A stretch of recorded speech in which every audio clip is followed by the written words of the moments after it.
Now you did it. I'm filming. But you gotta go. That's all wrong. Stop working, guys.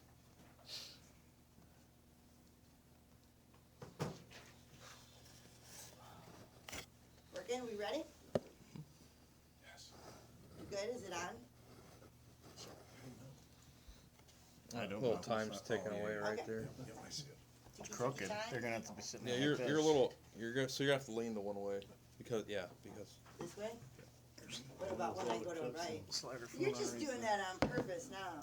Under that side. it's gonna be really crooked.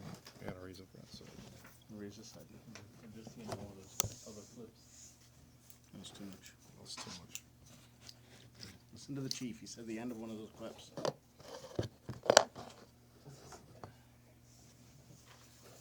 Good? We're good. Good? We're good. Okay. We're just gonna leave it just like that. Alright. Okay, we are going to do the cardiac care protocols for adults and pediatrics today. We're also gonna talk about the glucometers, because there's a couple little things going on with them. So we're gonna do scenario based. Alright, so our very first scenario, you have a 48-year-old male complaining of a sudden onset of chest pain, started 15 minutes ago while he was doing his spring landscaping. He's alert and oriented, he's sitting in the kitchen, he's pale and diaphoretic, has his hand on the center of his sternum and says his left arm hurts. So what are we starting to think right off the bat? MI. Vitals, heart rate 100, respirations 20, BP 140 over 82, no history, no meds, no allergies, pain is a 9 out of 10, says it's a tight squeeze and nothing makes it better.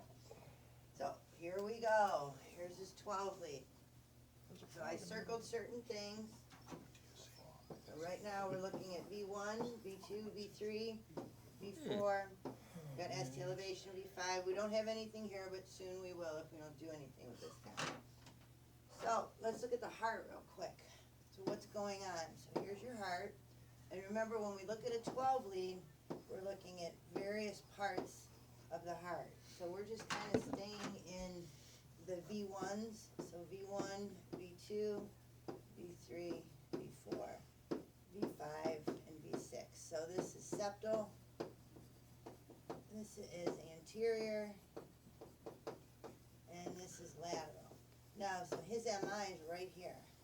Well, the problem with that is what's underneath.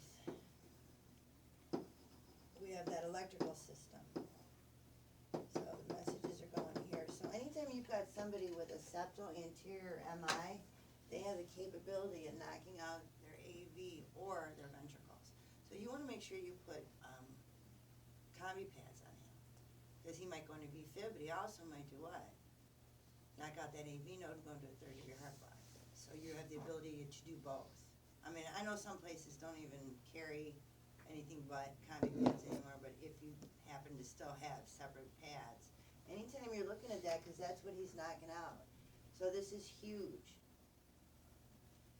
So our treatment, very first thing, obviously, we're going to start, everything's safe. We're going to give aspirin. So we've got our aspirin. Because what's going on, and here's your blood vessel in the heart. And there was a piece of plaque and it broke off. So now all of these platelets are coming in because they're doing their job. They're staying together and they're forming a clot. The problem is, this is in my heart. So what am I actually creating? Blockage. A blockage. So I need to give them an antiplatelet, and that's what aspirin is. What aspirin's gonna do is come in there and knock out these platelets. And then my next drug is gonna be nitro based on the blood pressure, because I'm gonna take this and I'm gonna make it bigger so I get an increase in O2. So that's the two things we wanna do. Remember the blood pressure for this. Once we go on, we'll go to morphine. Alright, that's our 2 to 4 milligrams. And remember, this is a slow IV push, not fast. So those are the things we wanna do. We're staying away from beta blockers with MIs now. Beta blockers just don't do very well in the pre-hospital setting, because when you give a beta blocker, you cause that epi to stop being released. Well, I kind of need the epi as a compensatory mechanism, so I don't want to slow the heart down too much. Trish, you said it's anti-platelet. So not only does it stop the platelets from forming, but you're saying that it actually clings, like cling. What it does is it lessens, yes, it's anti-platelet so they can't aggregate together, so they can't stick together. Just makes them like slippery, right? Yeah, and they That's kinda can't, what I yeah, because they're sticky and they can't stick together. That's why aspirin is the first thing that you wanna get. And you wanna make sure it's chewable. I think your dispatch, if they're EMDs, emergency medical dispatchers, they probably already tell them to chew an aspirin before you even get there. And make sure if you're giving them the baby aspirin and not coated, because they can't chew those. But yeah, that's what it's doing, is it's actually preventing those platelets from sticking together. It's an aggregation kind But the ones that are already collected, It'll start to. it Yeah. does start to Mhm. actually, they'll That's- start loosening And up, that's what you're okay. trying to do. Because then, if you keep going, you're gonna look and see, you give morphine, if it's a true STEMI, then you're gonna give your Brilinta, your heparin, we keep going on with that. I mean, Brilinta is nothing more than aspirin with a superhero cape on it. It's like a super, super antiplatelet. And then your heparin too, and your heparin is an anticoagulant. So because when you bleed, you have platelets come in, and then you have a coagulant comes in, which sticks everything together, and then you make a thrombin fibrin web, so you basically are creating a clot with 3 different functions. So heparin is an anticoagulant, so nothing can coagulate together. Aspirin's your antiplatelet, which means I'm gonna lessen the platelets, and then if I get a fibrinolytic, I can't make that web. So that's why people who get all 3 of those, you really wanna make sure that they don't have a bleed somewhere, because what are they gonna do? They're gonna bleed out. They're gonna bleed out very quickly, because there's three different things that are going on. So let's say this person has the same signs and symptoms, but no ST elevation.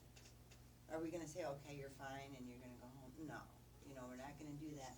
What I drew here was your bullseye. So let's say, here's your damage, right in here. Okay, that's where the actual damage is. Well, this is where the injury is, right in here. This portion is the ischemic part. So your job is to keep this portion in here from getting bigger and bigger and bigger. The problem with this is on a monitor, you're gonna have an ST depression that's gonna show ischemia, an ST elevation, which will show injury, and then obviously your Q wave, when it's malformed, shows the actual MI.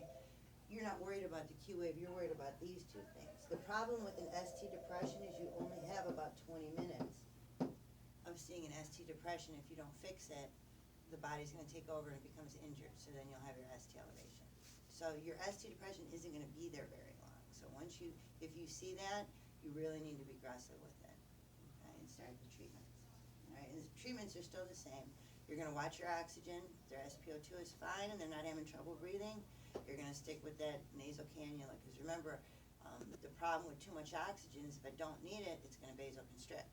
Well, what's it gonna do to that blood vessel that's already got platelets in here that I'm trying to get rid of? It's gonna make it even smaller. So remember, strokes, hypertension, and MIs follow that SpO2 very, very closely.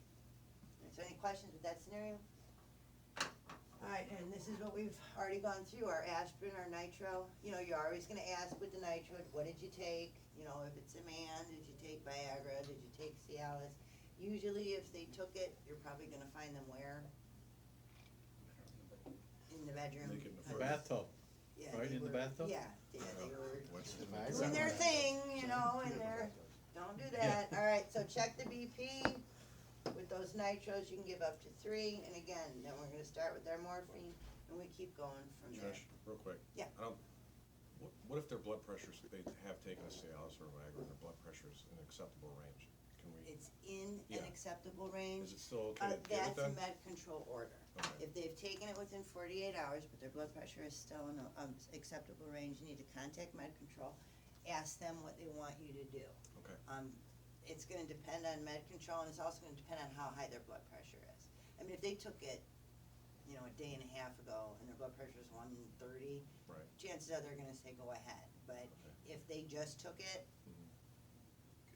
you know what I mean, that's where they're gonna start. Sure, And it's sure. definitely, you're gonna have to have a line in there in case you do. Because those things, from what I understand, I don't know, but they're pretty powerful, I guess.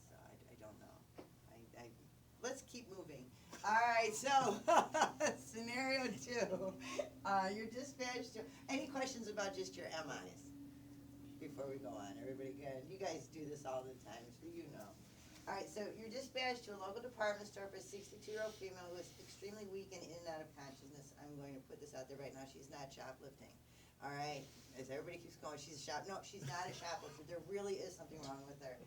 All right, you What's wrong find with the society woman these lying days? supine on the floor of the woman's clothing department. Her eyes are closed, but she opens them in response to you. So she is responding to verbal. She appears lethargic, but she can't answer questions. She knows who she is, where she is, what day it is.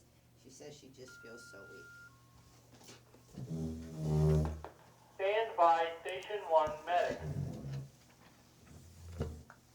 Thank you. See you guys. Attention Station 1, squad requested Edgeburg Surgical 1810 Summit Commerce, 1810 Summit Commerce, female under 60 having chest pain, has taken 2 nitro. She'll be in the parking lot in a gold Ford Edge, timeout 10:26. 3412. Okay, is that thing still running? Yes. All right, so that's what we find. So heart rate's 42, blood pressure's 84, palp, respiration's 24, SpO2's 91, glucose 109. She's got a history of hypertension, GERD, so she's got really bad heartburn, asthma, meds, Zantac, Lisinopril, albuterol, and some other med for her heart. She's not sure what it's called, and her allergies, she doesn't have any. You know what's very common is people who have asthma, COPD, things like that, they also tend to have heartburn or GERD. So that's a real common kind of peas and carrots kind of thing for some reason. So she has a history of hypertension, but her what's her heart rate? 42. So, again, another thing I'm throwing out there, she's not an Olympian either, all right? So these are questions that people have been asking me this last month. So she has no chest pain, she's short of breath. What do we see right here? Bradycardia. Yeah, bradycardic rhythm. It obviously is not conducive to her. Her perfusion is bad. She's in and out of consciousness. Put her on the 12 lead. It looks kind of nice because it's just a bradycardic rhythm. Okay, we're not dealing with. I mean, she's got a little, maybe the beginnings of a first-degree heart block, but nothing that's crazy. So she's slow. There's no ST elevation, no nothing like that. She's bradycardic. So what's our treatment? We're gonna give her oxygen. She's at 91, so she doesn't need the oxygen. She's not getting the perfusion she needs. And then what we're gonna do is base it, is she stable or unstable? If she's stable, we're just gonna watch her. All right, get her to the hospital. She's unstable. Unstable simply means I'm seeing what the ramifications are of this slow heart rate. She's in and out of consciousness. She's lethargic. She's short of breath. She's having some problems. We need to fix it. Now we can either A, pace her, or we can give her atropine. This is the magic word, or. Okay, and then you have another or, dopamine. The key to bradycardia is always try to fix the heart rate first. If you fix the heart rate, what should happen is the blood pressure should go up. So you never start with fixing the blood pressure first. Fix the heart rate first, and then hopefully the BP will catch up, because it's just a lack of perfusion. So we can consider sedation. You guys can do intranasal, so there's no reason why you can't pop something in there while you're setting up the monitor. Remember I paced my arm when we were here? Were you guys here for that? No. The arm. You weren't here? No, I Oh. missed it, darn it. It was really cool. So put your pacer pads on, make sure it defaults to 0, and then move it up by 5 or 10, usually 10. And then you're just gonna start pacing her. You can touch her. It's not gonna hurt her, or it's not gonna hurt you rather. If for some Shouldn't hurt her reason, either. If you touch her, it shouldn't hurt her either. yes, we're not even gonna touch. Well, I just wanna make that. sure that- Yes, it don't hurt her to touch her either. Although when we get to the pediatric scenarios, it's gonna be fun. I'll get there in a second. Because the words are spelled wrong, so it gives you a whole new meaning of why the kid's heart is stopping. So when we look at this, again, you can pace them, or you can give atropine. Start at 0.5, work your way up, max of 3. Now, if these two do not increase the heart rate, I've got to get that blood pressure up, because she's not getting the oxygenation she needs to the brain. So you're going to give a dopamine drip. Okay. what this is remember we talked about first degree, second degree, third degree heart blocks, alright? Here's your heart, so I'll just redraw it, okay, your electrical system, so you've got your SA node, your AV node, your, bundle of His, your Purkinje fibers, here's your internodal pathway. We only have one way into the bottom of the heart. This line here is your parasympathetic nervous system. This line here is your sympathetic nervous system. So your parasympathetic only runs to mid-AV, which is why you shy away from atropine with second degree type 2s or third degree heart blocks, because you don't have any receptor sites there. Because it's a parasympathetic, so it functions off of that.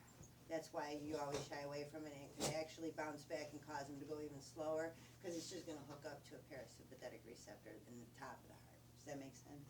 So if you're dealing with those high blocks, then stay away from it. So that's it for bradycardia. Again, and then look at your causes. Is this fluid? What's going on? Just need a fluid bolus? Anything like that. Alright, So, and then, so out in the field though, we're probably gonna start the bolus while we're getting everything else ready Yeah, anyway, I mean, because yeah. that may fix them. just Tell me give their a lungs aren't little- wet. Yeah, everything's Could be with a white concurrent. tongue, with a white tongue. You know, as somebody's getting the Versed ready, somebody's putting the pacer pads on, you're starting a line, you might give her a quick fluid bolus. You know what I mean, just to see where we're at. You know, you're not gonna, I mean, all you wanna do is get that blood pressure to 90, and that's it. Once I get a return of this, I can just do TKO after that. Just out of curiosity, you Sure. don't hear any mention of, like, Trendelenburg or anything like that. Would that have any effect at all? Would that be of any help whatsoever? More Or would- probably in a shock situation, but they're actually kinda getting away from the Trendelenburg. Trendelenburg is more to get the fluid from the legs, you know, to the center. Sure. It can't really hurt her, but the problem is her heart, so we have to fix the heart. So, and in all honesty, if she's short of breath, that's a big thing. If she's short of breath, she's not gonna let you lay her down and put her legs up. So it's really kind of, it's gonna be used, you know, in the right scenario. Yeah, yeah. But yeah, there's nothing wrong, like, especially with the shock patient, you just pop them up, but, with her being short of breath, she's probably not even gonna let you lay her down.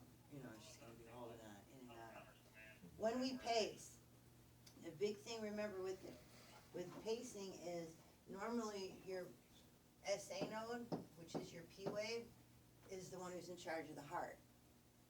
Well, I'm taking over that sinus node when I pace. So I'm not gonna have a nice P wave, I'm just gonna have a line, and then I'm gonna have a pacer spike, and then I'm gonna have a wide and bizarre QRS. Cause I'm the SA node now, my external pacemaker.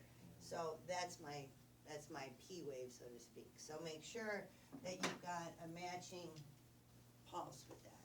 That's the big thing when you pace. Make sure you've got mechanical capture. Usually 70-20 is a pretty good one. It does hurt once you start getting into 20, 30, 40. You know, it does hurt. So gone are the days where some of you might remember where you paced them and then you took them down 10 and it's like, just leave them where they're at. They're perfusing. That's what we're looking for. And then check the blood pressure after. Why does that P wave get bigger? Why does it get bigger? Yeah. What, You this? said it's got a large P wave, is there a reason that?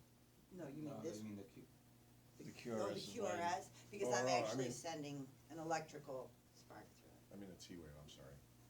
Because it's wide and bizarre, because it's just coming in from a different, because, That first up and down yeah, is the just way the your pacing. heart, the electricity in your pacer, heart and then goes the- this way.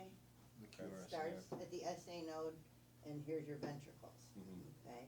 So normally, just a normal electrical rhythm, well, when I'm pacing, I'm putting something here, and I'm putting something here, which means I'm sending energy in both directions. Oh, okay. So that's why it's Okay. gonna be wide and bizarre. And your T wave is always going to be opposite your R wave because of that electrical. It's almost like that biphasic versus monophasic with the defibrillation, but that's why. Does that make sense? Yeah, So, that's what you'll yeah. see. Curious. So scenario 3, so any questions of bradycardia? Okay, so now scenario 3, you go to home, a 42-year-old male, feels like his heart is racing. You find the man sitting on the living room couch, he's ANO times 4, he states he was watching the Browns game, and then he felt like his heart was beating really fast. He says he has no chest pain, no difficulty breathing. He says when he walks around, he feels weird. but he's okay when he's sitting down, so his heart is racing. So we're gonna throw him on the 3 lead real quick. Vitals, heart rate 190, BP 112/82, respirations 20, SpO2 of 98. I mean, the second you felt that fast heart rate, you're gonna put him on the 3 lead. You're not gonna stand there and count 190. I mean, you're gonna put him right on the 3 lead and see what it is. Tells you the only history he has is this happened a couple years ago. They gave him some at the hospital. He doesn't take any meds now. He doesn't remember what med they gave him. He's not allergic to anything. So there's the monitor. So we look at it. He's probably about 190. Go there. There's your 300. There's your 150. So yeah, we're about 180, 190. So I put him on the 12 lead and boom, there we go. What do we have? Narrow complex SVT. How do I know it's narrow? Because my QRS is narrow. You know, so when we look here, what I drew here was the heart again. We draw the heart a lot. Just so you know. So again, SA node, AB, bundle of his, Purkinje fiber. The way the heart works is in an EKG, this is your P wave, the atrium. This is here to the beginning of your QRS. That's your AB node, so your PRI. And then here is your QRS. And your T, that's in the ventricles. So I know if my ventricles are fine, the problem's not coming from the bottom, it's coming from the top of the heart. What we looked at here was, again, that sympathetic versus parasympathetic nervous system. An SVT, a true SVT, what happens in an SVT is, SA is the one who's in charge. He's always in charge. He knows how the heart works, he knows how everything about the heart. Every now and then you get somebody in the heart, a cell that says, I can do it better. You know, so the SA is like, go ahead. And he kind of leans back and folds his arm and just lets him see that it's not quite as easy as you think it is. Well, once this cell takes off, it does what we call a reentry, and it's stuck. It doesn't know how to stop being in charge because this is what you wanted. So, you know, the SA's, you know, giggling in the corner. Well, meanwhile, your heart is like, or your body's like, I don't know, I can't do this. This isn't right. So I need to fix it. So you basically need to go in there and slap this little cell. What are you, nuts? You know, and then the SA will take over, and we'll go from there. We look at anything that's over 150 is usually your average. I mean, there's always going to be people who might be a little bit different, but adults are usually 150 over. We need to look at, are we dealing with an SVT versus just a sinus tach? Sinus tach is just they're in pain, they're scared, something like that. Find the cause, it'll go away. When we start getting into SVTs, we need to fix it. So what do we need to do? Well, we need to break it up into stable versus unstable. If they're unstable, it simply means that they're not getting the perfusion they need. I can see what the heart rate's doing to you. So what do I need to do? I need a cardiovert. If it's regular and they're stable, I can bagel them down. Okay, so that's the big thing. So stable versus unstable. So if they're stable, I'm going to attempt that vagal maneuver because again, I want to press on that vagus nerve. And since it's coming from the top of the heart, it should work. So have him bear down. You know, sir, I need you to bear down like you're having a bowel movement. He bears down. Hopefully it'll work. If it doesn't, then what drug do I go to? Adenosine. I'm going to do 6, and then I'm going to do 12. Now remember, this is a fast push. You have 3 seconds, 1 to 3 seconds only. If you pushed it in 5, it didn't work.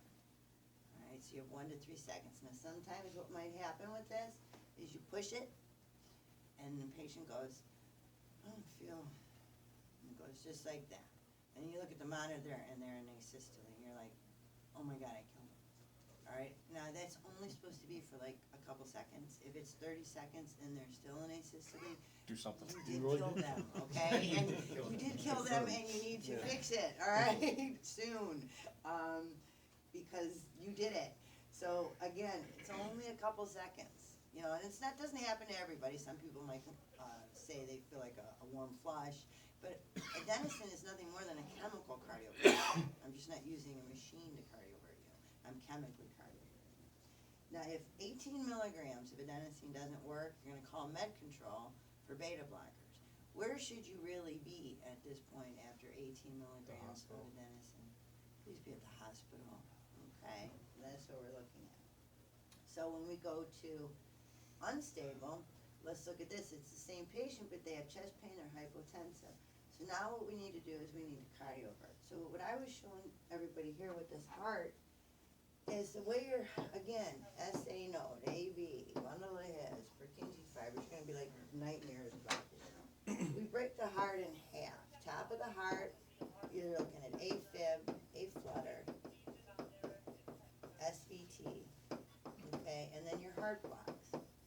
Bottom of the heart, we're looking at wide complex QRSs, VTAC, and VFib. So the reason I draw it like that is because we match up the medications to it. Top of the heart are beta blockers, calcium channel blockers, adenosine. We have amiodarone for the bottom of the heart. Lidocaine, although nobody here uses lidocaine more for the bottom of the heart. But what I'm trying to explain is if my patient's in AFib and I give them amiodarone, I don't want to shut the whole heart down. I want to fix the AFib.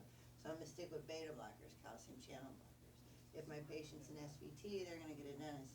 If it's heart block, well, heart block, I have to pace them.